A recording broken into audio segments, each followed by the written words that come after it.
Hi YouTube, welcome to another review of mine. This time it's of the Player Sky Man of Steel General Zod.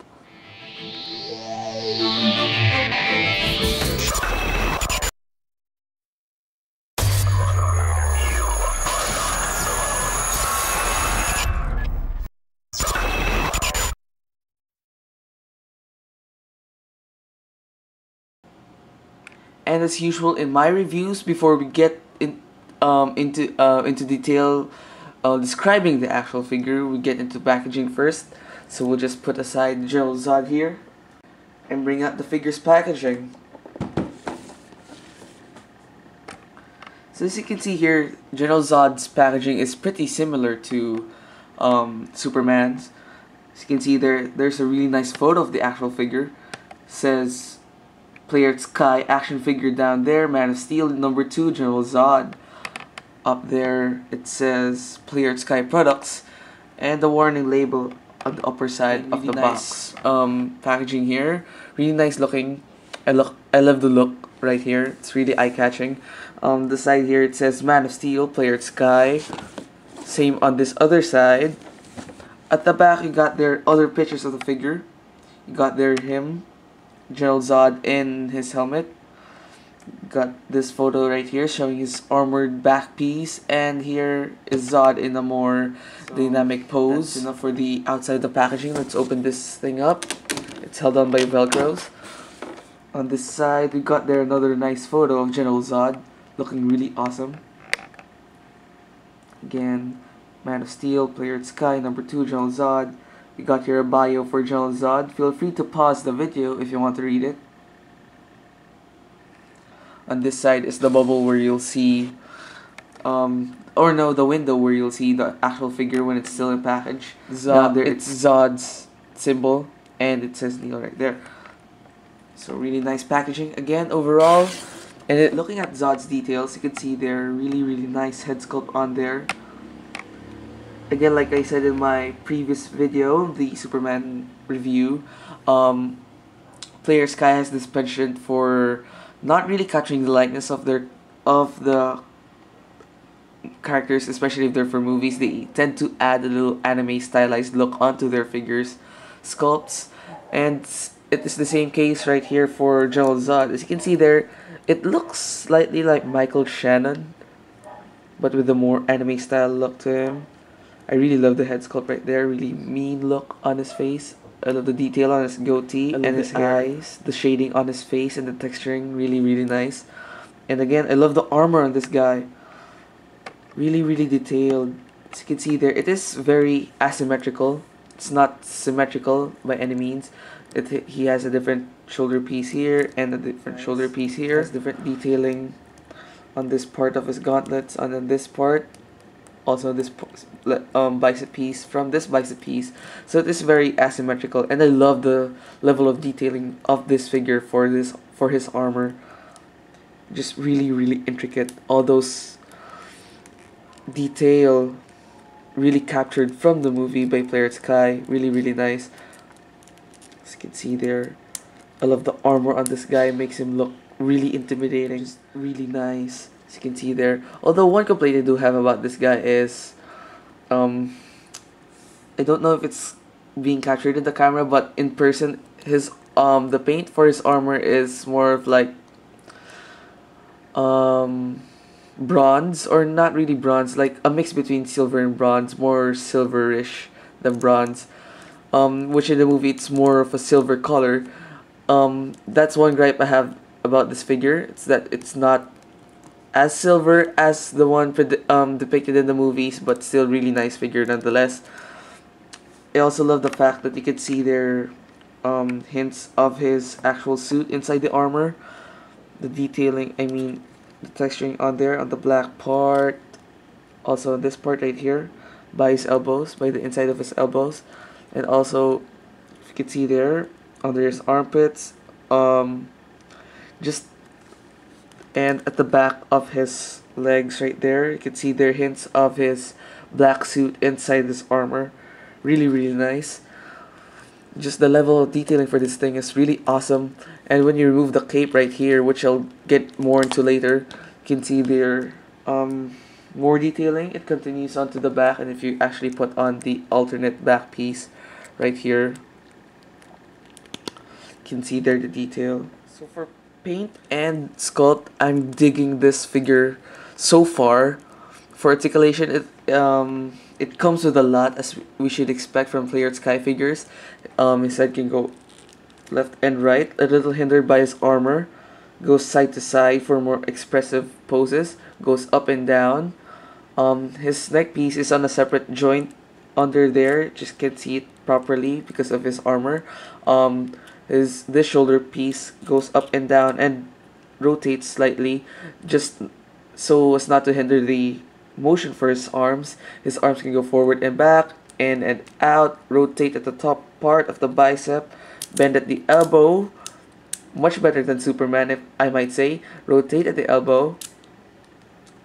Wrists can go in and out and rotate. He has articulation under his chest. Can also go side to side right there. It is on a ball joint.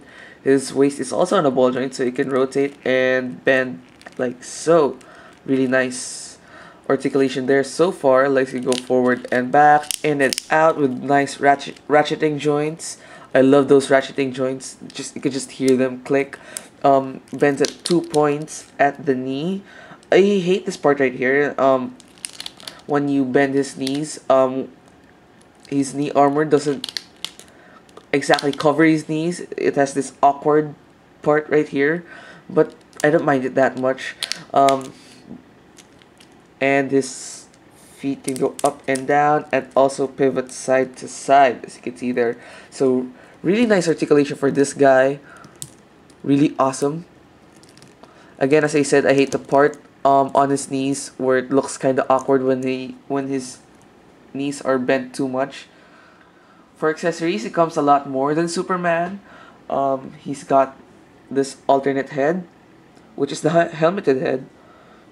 I might say that this isn't really accurate to how he looked in the movie. Maybe they based this look on some concept art for the movie, but it's still a good accessory nonetheless, just to depict this figure in that form where he's wearing his helmet in the movie. Also comes with this piece. As you can see there, the detail. I'll show you what this piece does later on. And he comes with two open palm hands, or not really open palm, but more like gripping hands. As you can see there, the detail on these hands are just top notch. Really, really awesome. And he's also got fisted hands. As you can see there, I put them on the figure already. Just really nice details on these things too. General Zod also comes with a cape right here, which can be attached on the figure, as you have seen already on the video earlier. So to remove the head, it is simple. Just remove it, pull it off like so. It is on a ball joint, like that. And in doing so, you will remove this neck piece with really nice detail on it. With really nice detail on it. It is made of a soft rubbery plastic, so you don't have to worry about it breaking. As you can see there, there's the ball joint for his neck. Removing this part. Again, really nice detailing here. And you replace it with this part right here I showed earlier. Put it in there, like so. Then you can get the helmeted head and push it in like so. Just accordion things properly.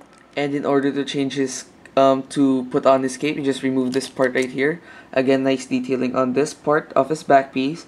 Just remove it like so, and as you can see here, it has indents on his back and it has tabs on this part of the cape. You just push it in like so.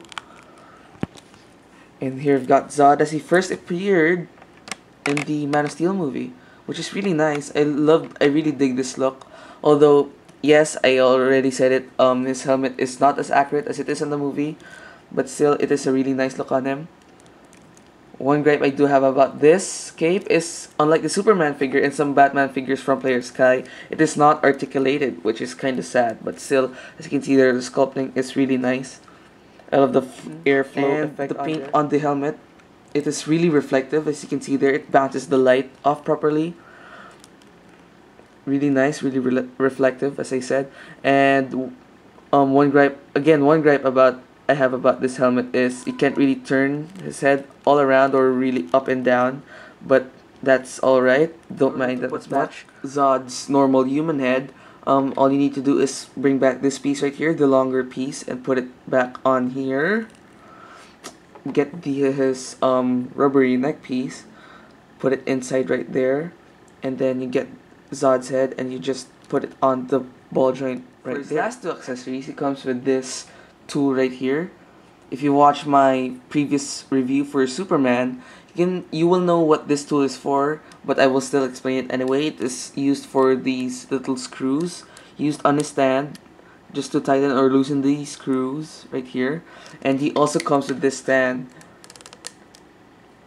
In my previous review, I told you guys that I don't know what the purpose for this bigger clamp here is, but now I know it is for bigger figures because Zod is bigger than Superman, and the smaller clamp just doesn't quite do it when you're clamping the figure onto the stand. As you can see here, really cool stand. Rotates down here, and you can also adjust these parts right here. Just detach and then put it on someplace else like so, and these parts articulate right here. This part turns, this part also turns. Just a really nice stand right here. One thing I have a problem with this base is that I think it'll be too fragile for Zod, because Zod is a heavy figure, unlike Superman, which is also a heavy figure, but Zod is just a heavier figure, which I'm really worried about this base right here, is that it might not carry Zod in a flight stance for a really long time, but it can carry Zod in a... And just for fun here, we've got Zod and Superman on their flight stands, squaring off against each other. As you can see here, they look really nice on their flight stands, although I am quite worried about Zod's flight stand because Zod is a little bit heavier than Superman, as I said before. So for scale here, we've got General Zod next to the Player at Sky Arkham City Catwoman, the Man of Steel Superman, also from Player at Sky, a normal 6-inch figure such as the Heroic Age Iron Man, and a normal 5-inch scale figure such as the Revoltech Batman. As you can see here, he towers over all of these figures. But I have a complaint about him and Superman. Although Zod is an armored figure or character, he doesn't need to be this much bigger than Superman, especially in the movies. In the movies, he's like a bit taller by like, he's not this tall compared to Superman in the movie, but still, that's a minor gripe for me. It is a stylized figure after all by Player Sky, and he is a male figure, a more buff male figure than Superman, and that makes him taller than the Player Sky Catwoman and the 6-inch and 5-inch figures such as these two here. So if you really like the movie Man of Steel and you're a big fan of Superman, or just General Zod, or just a Superman figure collector, or a DC figure collector overall, or a Player Sky collector, I really recommend picking this figure up. Although I have some minor gripes about it, like the color for the armor, and the problem posed by the base not being able to carry Zod for a very long time, and some scale problems I have with this figure compared to the Superman figure. I still really love this figure. I really suggest to pick it up. It is still a really nice figure to get. The level of detail on this thing is just really nice. Paint wise, sculpt wise, articulation wise, just very fun figure overall, and it's really fun to pose to, and it comes with a lot more accessories compared to the previously released Man of Steel Superman figure from this line. So I really suggest to pick this figure up, especially if you really like the movie. So yeah, thanks again for watching my review. Stay tuned for more reviews and videos from ESanchezVids. This is me saying goodbye.